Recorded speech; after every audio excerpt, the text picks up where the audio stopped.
Let's see if live stream starts popping up on all these different platforms. I've tested it and it worked before. There it goes.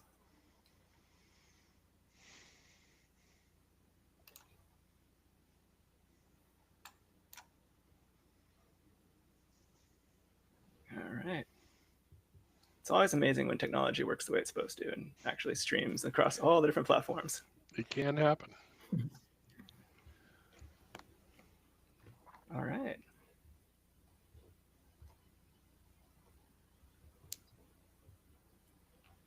Okay, good. Well, we'll go ahead and get started then. So we'll let Jason in as soon as he gets in.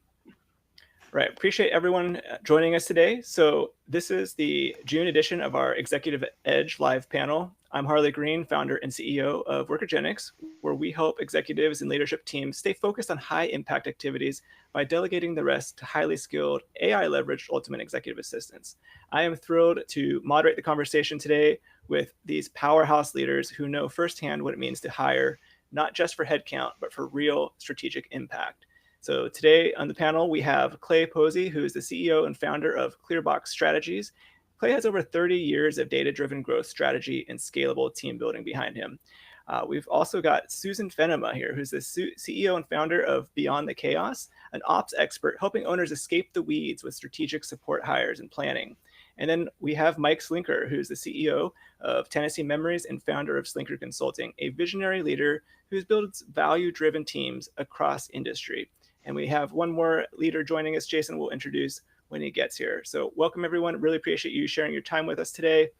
The first question I have to kind of go around the table and get your ideas, starting out with myth busting. Why do so many leaders think hiring more people equals more progress? Maybe we'll start with you, Susan. I think a lot of times they don't know how to solve the problem. They know they have too much to do. There's a lot of overwhelm. They're maybe freaking out a little bit. How are we going to get all this done? And their only way that they know to solve it is, well, let's bring more people. It'll help solve it. But they're not looking at the overhead that causes, the interpersonal challenges that causes, as well as if you have more people to throw at something, it doesn't necessarily solve the problem, depending on what the problem is. Yeah, I love that insight. Mike, jump in with you.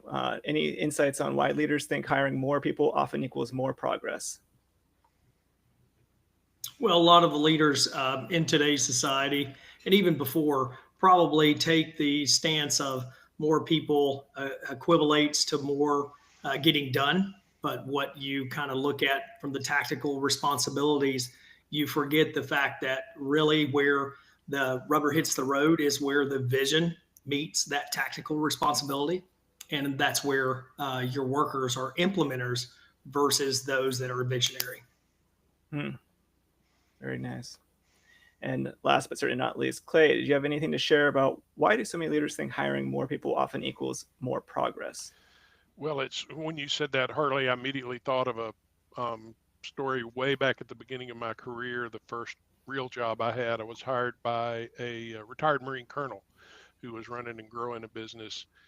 And he talked about how in the military, they'd estimate that a particular project was going to take 200 man hours. And then the general would look at him and say, great, get me 200 men over here. I'll see you in an hour. And the fallacy in that is that every additional person you bring on the team or you put on a project is going to be 100% effective or 100% efficient. And the truth is they're just not. And so we delude ourselves thinking that, oh, well, if I have 200 people, it only takes an hour, when really there's diminishing returns with every additional pair of hands that you put on a project. Absolutely. There's that management overhead, training, all those things add in. And great point there. Well, guys, we have the final panelist has been able to join us here, Jason Rosado, founder of Distinctive Coaching for Business Success. Welcome, Jason. Hi. He helps coaching service firms to scale their revenue with lean, empowered teams. Jason, we were just talking about some myth busting about why do so many leaders think hiring more people often equals more progress. Do you have any insights to share on that question?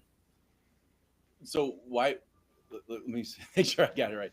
Why hiring more people means more progress? Yeah, the myth people often think. Yeah, right. because people want to be able to duplicate themselves. So they feel, if they can bring some other people in, whether it's at their level or under, that they can get more work done, but I think people also realize, boy, that's a complicated question, yeah, I'll leave it there for now. No problem. Thank you, Jason. So this is more of a kind of a storytelling question. I'm interested in hearing your experience from the panel. Maybe you could each share a story where a single key hire, whether it was very entry level or all the way up to like a COO, created a real turning point in your business. And this time, maybe we'll start with Mike. Yeah, absolutely. So yeah, thanks for the question. When you're looking at strategic hires and what is going to move the needle of hiring certain leaders, I kind of I'm going to go into from a pastoral perspective. I was able to give an opportunity to serve as executive pastor for one of the largest and fastest growing churches in the Nashville, Tennessee market. And what I found was that the pastor had vision. He had all of the things in line with growing the church, but specifically he needed someone to actually implement and execute the vision. So the turning point was specifically looking at policies and procedures that the directors of every ministry within the church actually had. And this goes to nonprofits, your church, it goes to companies as well. When you can take a visionary, whether it would be the founder, the CEO of a company, and they can actually focus on their vision, you've got to have those key people specifically related to those that can implement, because that is a piece where you could actually, if your tactical. No, we lost his connection. That's awful. It was so good. It's going down a good story too. Yes. All right. Well, we will come back to him. Susan, do you have anything you want to share on this one? A story about, when a key hire created a turning point in your business or some people you've worked with? Sure. I can speak to my own business. About 4 or 5 years ago, have to look it up. I hired a part-time virtual assistant. She was amazing. And today she is my director of operations, my right-hand person, full-time, my only full-time employee. And probably will be the person that my business will be handed down to in the long run. Spending time with her over the years and developing her has been a joy for me. But what's awesome is when you can bring in somebody like that and you can see the brilliance right away and you can see the path and you're able to push them along that path. None of this is a secret to her. So if she's hearing this, she'll say, yep, we've already talked about that. But then, seeing their investment in your culture, in your commitment to the values of the company, and that they're almost a reflection of you is really, really it's a powerful, humbling thing. And so finding the right people matters more than anything. Because I've also had other virtual assistants. They are not her. They are not all created equal. Right. Yeah, that's great. And I'm sure that just that feeling of peace and, knowing you have someone that you can trust in that position is just huge. Yes, it's huge. All right, we'll give Mike a second. Mike, you're back. Do you want to pick up where you left off? We were all anxious to hear the rest of the story. Sorry about that. I'm not sure what just happened there, but yeah. So the turning point, I'm not sure what you heard, but specifically where we kind of picked back up is that the turning point whenever you take a visionary leader that actually is seeing, 5 miles down the road or 30,000 feet high, you're going to have those 500 feet level implementers to actually set out for your vision, whether that be in a nonprofit, your church, specifically your company, or even your consulting firm. You're looking to see if your specific vision is being outpaced and outrun by your tactical responsibilities that you have every day. And once you know that is outpacing your vision, then you're going to have to reset and repivot specifically related to, we're going to have to get the right person involved to actually establish some momentum in executing the vision that you currently set. That is a key component of moving the needle where you need it to be versus having tactical responsibilities that have to be done and managed. Because there's a difference between a manager and a leader. Specifically, a lot of folks don't recognize that, there are management responsibilities that you have to do as a leader, but there's a total difference between a leader and a manager. Yeah, that's a great distinction. Thank you for bringing that up. Jason, how about you? Was there a story you can share about a single key hire that created a turning point in your business or a business of someone you help? Yeah. There's a lot.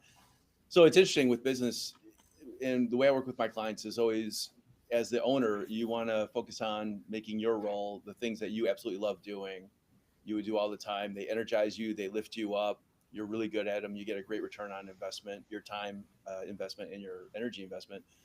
And as such, so in past positions in small business and in corporate, I've hired and developed hundreds of people. And in my own business, and again, I work out with my clients, it's like you do whatever you want. So with me, I run very lean. It's just me and outsourced support. That said, those were really key. But what I really wanted to talk about in this answer is one of my clients, Andrew, who owns a web design and development firm. And he was working like 70 hours a week. He was pulling some all days, all nights, trying to get work out. He had a team of 20 contracted designers and developers, but he wasn't fully delegating to them. He didn't fully trust them. They would be late on assignment. There would be errors in their work. He would have to look over and make corrections. And he was like, certain things, it's just way faster for me to do it, even if it means I don't have a life and I can't see my family. Mm-hmm. So he was doing all that, and his business was really just hanging on by a thread, even though he had built out this team, this organization. So when we worked together, what we did was we took a look at his organizational structure. And again, what, Andrew, do you really want to be focused on day in, day out? What are the things that you love doing that are going to drive the business forward? And what do you want other people to do? So we got him to stop doing all the other stuff and really start delegating more. And once we did that, we also, again, so going back to the question about the key hire, we saw that he really wanted to hire a project manager who could act as a general manager, so that this person could interface between him and the team and him and clients. So he didn't have to take every question all the time from both sides and just get bombarded. So we worked on that, and we did that. And he hired this really wonderful woman to step in as project manager. Basically, she was, like I said, the operational general manager, where then he was freed up to focus on business development, the tech projects that he really loved working on the most, where his passions were. And just by doing that, making that change, bringing her in, getting her up to speed, and it was a very quick process. I'd say we did that in like 3 months. And we worked together for 6 months overall. And in that time, he grew his business, his overall revenue by 105%, so more than doubled it. And he cut his work hours in half, from 70 down to 35. So when I think of a key person who can really change something around fast, that's always who comes to mind for me. Absolutely. And I appreciate how you mentioned the timeline, because a lot of times people, especially if they haven't had that experience of having a kind of a key hire, they really don't know how long it should take. And they might have some misguided expectations of, oh, I'm going to hire this like COO, and in 20 days, I'm not going to have to work anymore. They're going to just handle everything. And that's really not realistic. I mean, even from low-level admin hires to the high-level COOs, it's that 3-month onboarding. Like I like to do 30, 60, 90 plans. Those are super helpful, both for the hire and for you as a manager or leader, making sure you kind of know how to start handing things off. So appreciate that point you made. And Clay, I'm sure you've got a story when a single key hire has created a big turning point in business. Harley, I've always got a story. I could just say what Jason said, or I could just say what Susan said, because I think there's a very common theme here. For me, and this goes back to the very first company that I founded, but even with ClearBox today, is hiring that key operations administrator, whether you call them a COO or head of operations or general administrator, general manager. having that person to tend to, I mean, with ClearBox, I had all the technicians, I've got engineers, I've got designers, I've got all kinds of people to interface with clients at a, hands-on work level, but being willing to say, okay, I'm going to actually hire what essentially is an overhead position, which is always a big risk for an owner. Is I'm going to hire a manager. I'm going to put a layer of management in place. That's a big call.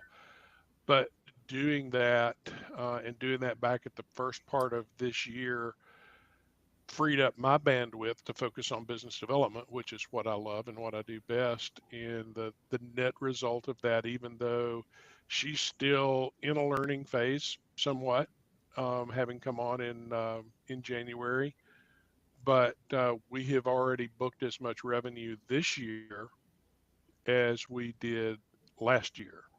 And Wow. I'm just coming up on the close of Q2. So That's incredible success story there. Huge Yeah. impact, huge impact. Love that. Well, this kind of relates to the previous question. It's talking about when you are starting to scale your support team, where do you start? Do you start with operations? Do you start with the admin work? Do you start in leadership, sales? What's your opinion on that, Susan? I have pretty strong opinions on that one. I believe the owner should get out of the operations as soon as possible. So as soon as you can set it up so that everything gets, made or delivered, or whatever your deliverable is, and a widget or a project, and stay out of that and have people run that, the more you can focus on the important parts. And as a small business owner, especially, that usually is sales. To Clay's point, no one's better at selling us than us. You can train that later, but I believe you have to be quite a bit larger to be able to bring in that sales group. I think it's the last thing an owner should give up. I also believe in outsourcing marketing pretty early, as soon as you can afford it. And I would hire a fractional outsourced team to do that. And the same with your ops. You don't have to hire a $250,000 a year COO, right? You can hire, shameless plug here, you could hire a group like us that comes in and can work at any level in the ops area fractionally and inexpensively, or you can hire part-time overseas people that can help you as well. I have one colleague who does that beautifully. All of her team is overseas. She has to do probably a little bit more managing because of that, but it allows her to execute all of her work with very low overhead. Right. So that's really my thing, is get out of that ops area, stay with the finances, stay with the sales, have a hand in marketing, but get out of ops. Awesome. For the other panelists, anyone have a slightly different opinion or want to add something that's different than what Susan already shared? Yeah, go ahead, Jason. Yeah, thanks. And I think that was a very good answer, Susan. And I think everyone, all of us, we're different types of coaches and consultants, and we all bring something different to the table, a different perspective, different process, and as long as it works for our clients, hey, that's the most important thing. The way I do it with my clients is sort of what I started to mention before. Where should the owner be? Wherever the heck they want. Whatever brings them the most passion, the most enjoyment. And to me, it's like, if that's being cabin boy, grabbing a mop and a bucket, there's a way to do it. I tell my clients that there's no wrong answer. It's a puzzle, and you can put the pieces together any way you want. There's no one way to do a business.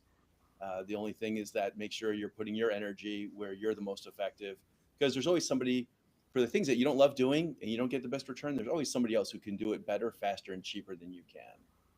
And it's important to leverage that and realize, where do you fit the best? So when I start with my clients, yeah, we actually make them create their own perfect, position posting, as if they were going to hire themselves. And we start with that, like, what's your title that's really inspiring? What's your income? What are your tasks? What background and experience do you need if you're going to hire yourself into this position? And then what are the position duties? And the other things, just when you're going through a good hiring process, What are the cultural fit they're looking for, personality traits, everything. Their business is the person. It starts with the person, everything else flows outward. So to me, in the way I look at it, the way I work with my clients, is you have to start there. And yeah, they shouldn't be doing everything. They should outsource. They should hire. They have to get out of their own way. Yeah, I Well, love that Jason- approach. Oh, go ahead, Jason, Susan. to your point, sorry to interrupt, but Jason, to your point, which I love, by the way, I agree with you that you have to do the things that bring you joy. But if you are, and you did not say this, so I'm not arguing this point with you, but if you are doing all the things, you don't really have a business. You're just kind of a like freelancer. Yeah. Right. So, Right. if you're establishing a business, especially if you're looking down the road of selling or transitioning it and not just shutting it down, you have to think about, making sure that it can run without you. Yeah, absolutely. Yeah. Yeah, that's an And I'll excellent kind of point. add to that is you have to ask the question too, who is going to bring the most value to the function by which you need? If you can put that value tag on there, whether that be your joy that you want to do, or, similar to what Jason mentioned, there's like, here's the step process. They're wanting to kind of do a profile here. If you were interviewing yourself, what that looked like, you got to put a value to it.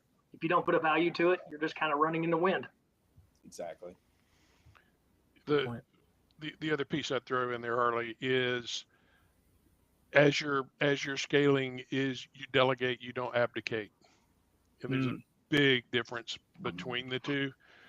Regardless of whether you're the cabin boy or the captain, I think it falls on the shoulders of the founder or the owner to create the company culture. Yes. And the expectations. At Clearbox, we've been at this for 10 years now, which is kind of hard for me to believe.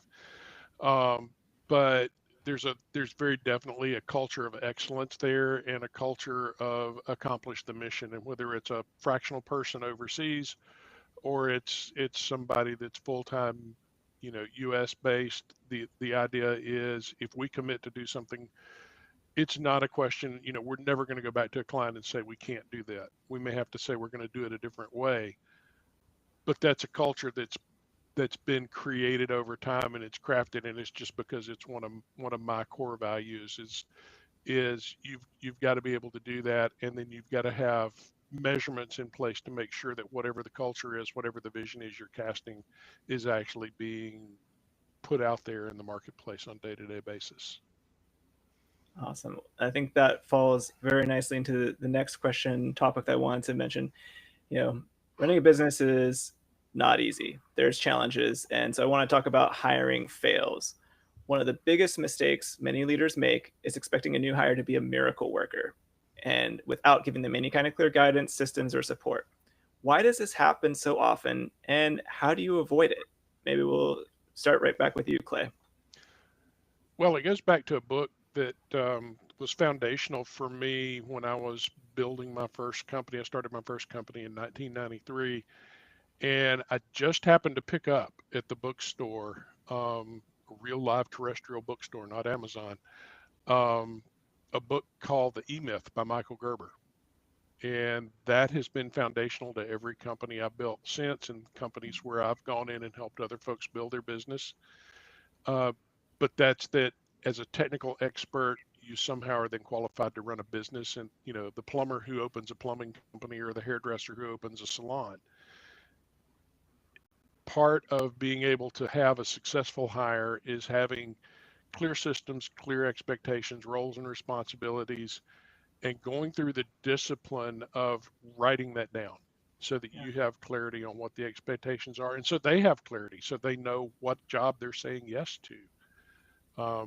And I've learned that the hard way. I've had those epic fails where I hired somebody and patted them on the head and said, go forth and prosper. And it's been an epic fail for them, for me, for our customers, but it's because we didn't define those expectations on the front end. Yeah. Open it up to the rest of the panel. Anything else you guys want to share on this question? Hiring fails. Yeah, I'll chime in. It's just adding to what's already been said. One of the things I coach my clients through is what I call a two-way interview process. And what that means, and I see most leaders who I've worked with in the corporate world and small business owners don't do this, or they don't do it well enough. And what it is a candidate is in a job interview. They're basically putting themselves in a sales role. They're trying to get an offer. That's their objective. If you really like the candidate, which hopefully you do because you brought them in for an in-person interview or at least a video interview or something, then you might be also in that sales position trying to get this person because you want someone good, and you're sitting there talking with them. So you have two people a lot of times trying to sell each other, and nobody's being a critical buyer and saying, well, wait a second, why might this not work?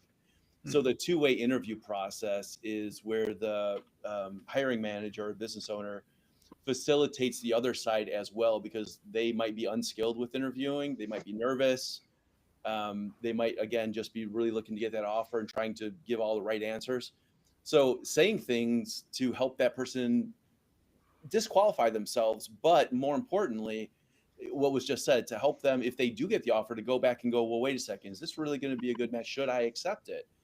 And so that means asking them questions like, if our roles were reversed and you were interviewing somebody for this position, what would be the most important thing you would ask them? And see what they say, which gauges their communication style, their ability, their thought process, what they see of the position. It gauges so many different things in addition to what they think is important. And then I just turn around and ask them that same question and see what their answer is. And also things like, if there were any reason that this wouldn't work for you, what might that be? Things like that, getting people to really think about, why might this not be a good match? You can even ask that outright, like, why might this not be a good match? Right. And put those hard questions out there, and don't worry about feeling like you're being standoffish or rude or making people feel uncomfortable. Yeah, you are a little bit, but that's okay. That's part of the interview also. See how they are if they're a little uncomfortable. So I think that's super important, and most people don't do that. And they just, can you, do you have the background that I need and the skills? Yes. Can you fulfill these responsibilities? Yes. Do we like each other? Yes. Will you accept this pay? Yes. Great. When do you start? And you really need to go deeper than that, because that's how you end up with people who don't fit. Months later, you're going, how come this person won't listen to what I'm telling them to do? Yes. I think I'll kind of add to that. Interviewing is an art. It's a skill. And I'm going to be honest with you. If you own a business and you don't have that art of skill of interviewing, I would highly encourage you. That might be your first hire, whether it's a 1099 or a W-2.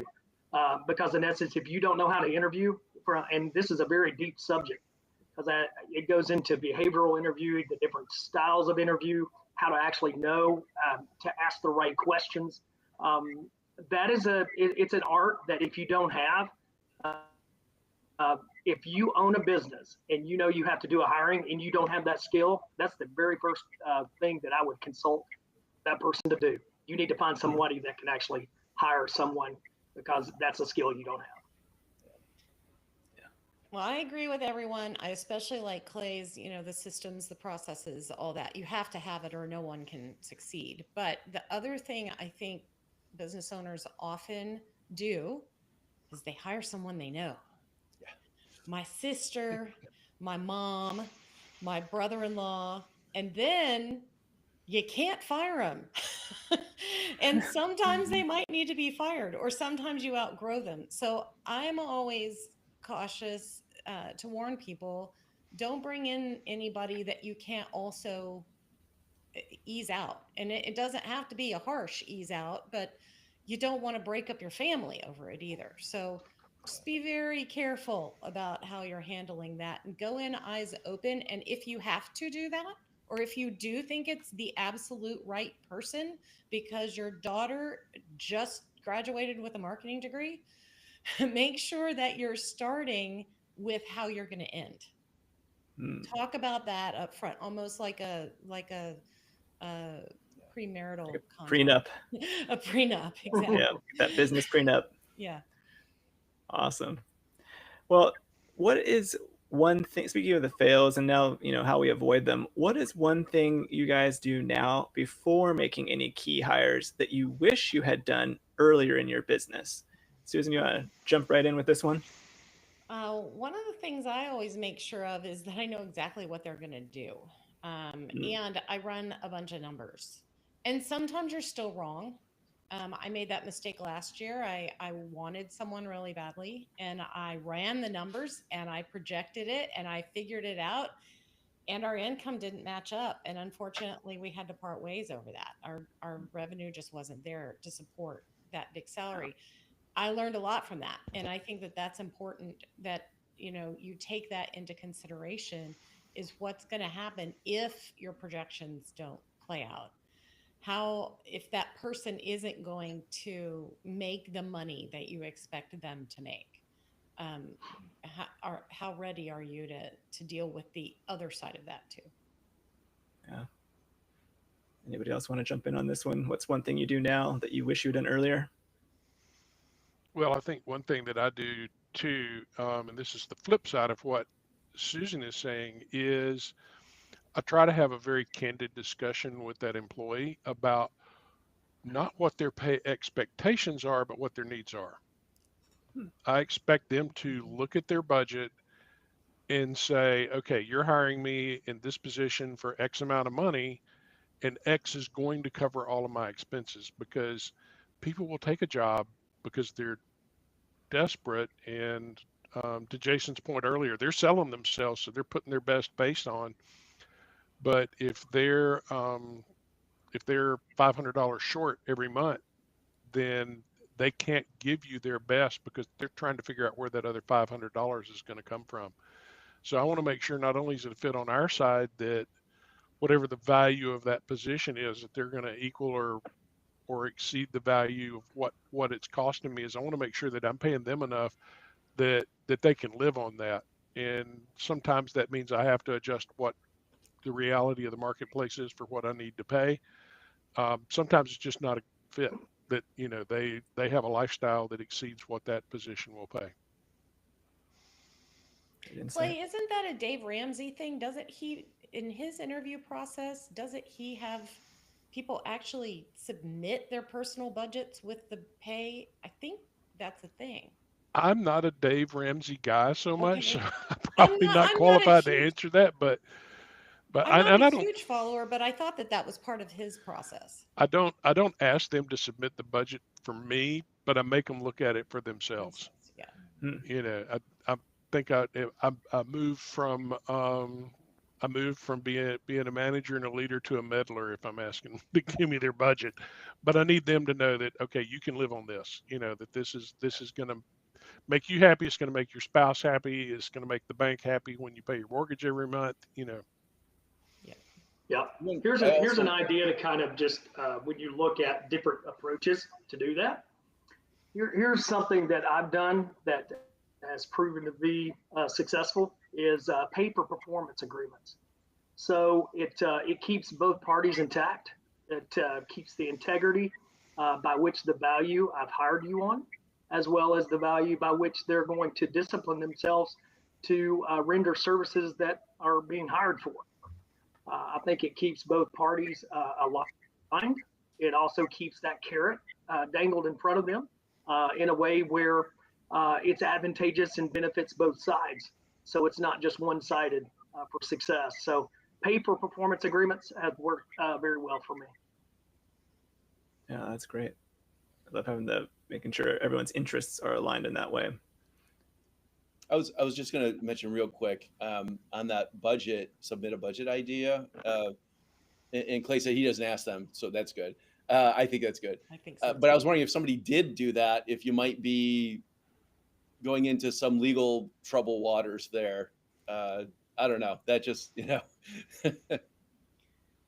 Yeah, How much are you spending on Starbucks every month? Right.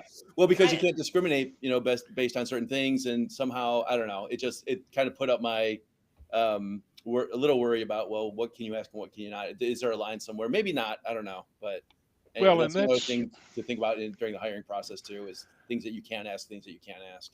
And that's I think what you're getting at there, Jason, is exactly why I don't ask them. I don't want to know your line item budget. I don't want to know how much you spend on beer every month. That's just not my business, as long as it doesn't impact your performance at work. But I do know if somebody takes a job where they're underpaid, they're setting themselves up for failure.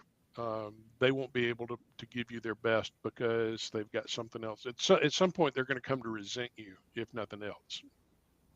Yeah. I agree. I've Yeah. never understood how he kind of gets away with that, except I guess maybe because of it is a personal finance business.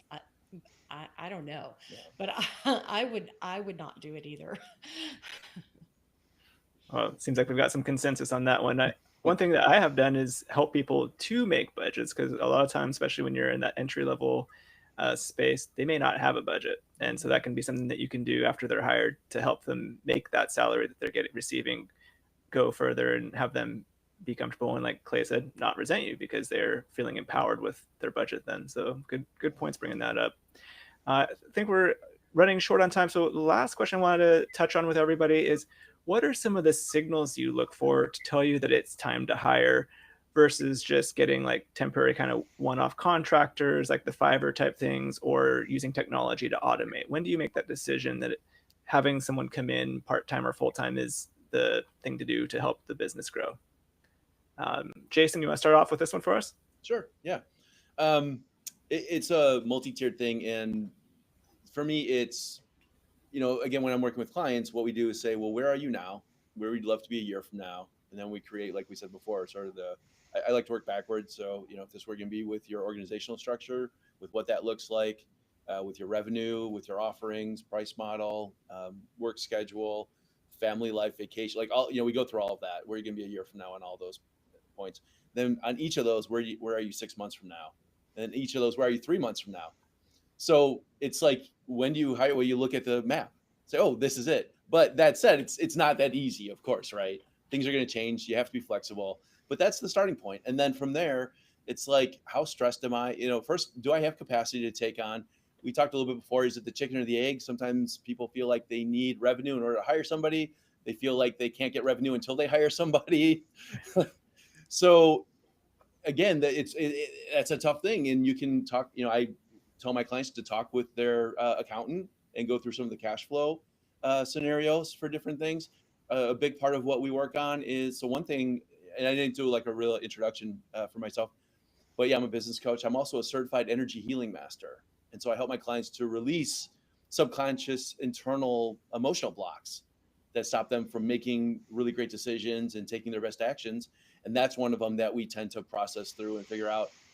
Because when you clear out the fears, which is, most emotional things that are blocks are fears. When you clear those out, what you're left with is higher intuition, higher inspiration, higher creativity. So those things, your knowing goes up. So we work on that. We say, okay, based on the plan, based on where we're at, based on what you're doing, based on your revenue, what makes sense, what feels good, when would you like to bring someone in? What are the fears around that? Let's clear those. Now, are those fears still there after they're cleared? And then talk to an accountant, your accountant or somebody in-house if you have that, whatever it is. So you want to look at it from a bunch of different sides, from skill-based, organizational-based, finance-based, and emotion-based. Awesome. Thank you, Jason. Anybody else want to jump in on this one? What signals do you look for to tell you it's time to hire? I'm kind of a last resort person, right? So have you already thought through, can I automate it? Can I use technology to do it? If you're going to hire someone, can you hire part-time to start? Maybe somebody you want to start part-time and move to full-time so that you can ease them in, because people are our most expensive overhead, honestly, in pretty much anything we're doing. And there's also a whole bunch of other things that go with people, right? People make drama. Technology usually doesn't. Sometimes it can. I know, Mike, you're having a little technology drama this morning, but usually it is, at least rational. So I look at, how do you push it off as long as you can until you need someone? Maybe you need someone to build the automations, but that doesn't have to be a full-time hire. So I always look at it that way, kind of a last resort, add the person. Nice. Clear. Yeah, I'll kind of add to that. I'll kind of add to that. So when you look at a company, first and foremost, I'll kind of share a brief testimony with this as well. So when you start a company, so I started working for a major company and I launched the world's largest OTC drug in the United States, Narcan. That actually went through my hands after the FDA approved that drug in the United States. It was up to me to send that drug out and commercialize that drug. When you look at companies I've built, from consulting firms as well as destination venues from across the world, the very first thing you have to look at is the foundation of your company. And that is, what is the culture of your company? Defining the culture of your company also looks at the people. Specifically, when you look around the table in the boardroom, when you look around the table in the office, when you look at the war room in the sales office, you look to see what is the rubber bands in every department. Are they stretched to the max? Because if they're stretched to the max, the next step in that rubber band is breaking. Yeah. Then you know that's a true tell sign of it's time to hire. Now, probably would be seen as a last resort, so you don't want to get to that point. So you want to get to the point where you've identified a culture by which you know the best way and approach that your staff works for you, whether it's a Fortune 500 company, whether it's a small local business, or if it's something so greater that you're dealing with the FDA because of highly regulated markets, right? You still have to identify that culture, and within that culture, you can see and feel the pressure by which, and we use the rubber band model. That rubber band to say, whenever I go into that department, is what does that rubber band look like? Does it have margin? You've got to build margin in your business, whether that margin in your time, your space to visionary, your space to handle tactical responsibilities. If you don't build margin in your business or in your personal life, you're going to see yourself stretched to a way where you can't grow your business. Yeah, I like that margin and that rubber band analogy. One thing, I was in a company once, and overtime was really like not pushed as in a pushy way, but just really clearly made available. And so that way, that company had that built-in margin where those who wanted overtime, they could do that. And so they were able to have a buffer so that if times were leaner, the first thing you take away is overtime. So you have some margin there and a little more breathing room before you have to make the next hire, or that worst case that kind of Susan was talking about happened, was having to let someone go. So great points on that. The only thing I'd stack on top of that, Harley, is I look at data, forecasting data. I'm looking at what I see coming down the pipeline. I'm looking at our sales forecasts. I'm looking at jobs that are in the pipeline. Our clients are a 90-day sales cycle, and I know my numbers, so I know what my percentages are, and I'm forecasting demand of I'm going to need a new employee by the end of August. I'm going to need an additional project manager or whatever it is.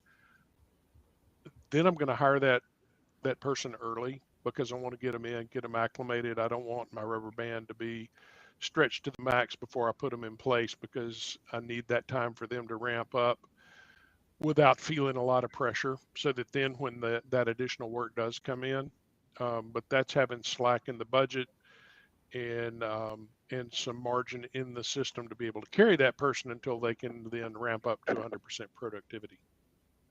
Yeah, that's a good point. I hear it all the time when people come to us to get an executive assistant that they should have done it 6 months ago, because now they are so busy. They're working weekends. They're not having any time with their family. So maybe just before that rubber band is stretched completely to the max is a good time to start thinking about that. Well, I'm so grateful for all of you sharing your time and your wisdom with us today. I kind of want to go around one final time and give you an opportunity to just share a great way for people to connect with you. If they want to continue the conversation or learn more about your services specifically, what's a good way for them to stay in touch? And we'll start at the top with Mike. Yeah, absolutely. So thank you for the opportunity to actually join this podcast, and looking forward to many days ahead. If you want to reach me, you can call my cell phone directly, 615-738-8883. Thank you, Mike. Jason. Yeah, thanks. So yeah, again, business coach, Jason Rosado, Distinctive Coaching for Business Success.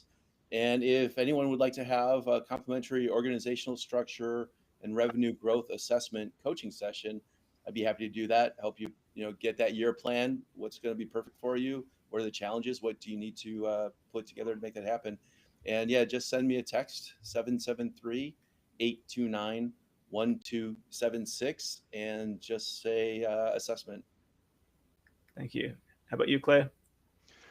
You can find me on the internet. The company is Clearbox Strategies. So that's clearboxstrategies.com. There's a calendar on the website. You can actually just book time on my calendar. You don't have to ask me permission.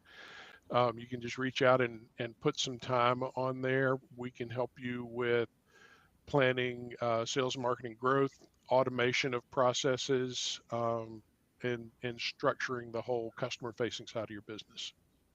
Awesome. And last but certainly not least, Susan. You can reach me. My company is Beyond the Chaos. We help small business owners get out of the day-to-day of their business ops. And to that end, I will give a free operations audit out. So beyondthechaos.biz/operations-audit. Go there and take the quiz, and I'll give you some free advice. Awesome. Well, those of you listening, whether it's live or on the podcast later, take advantage of these incredibly generous offers from our panelists today. And again, reach out to us and to them, just give them a thanks if you got value from this episode. And thank you again to our incredible panelists for your wisdom, your stories, the actionable insights you've shared with us today. And everyone who's watching us, thank you for joining us with this powerful conversation. As a special thank you to those who are listening, I'd like to personally offer free access to our masterclass, Delegate to Dominate.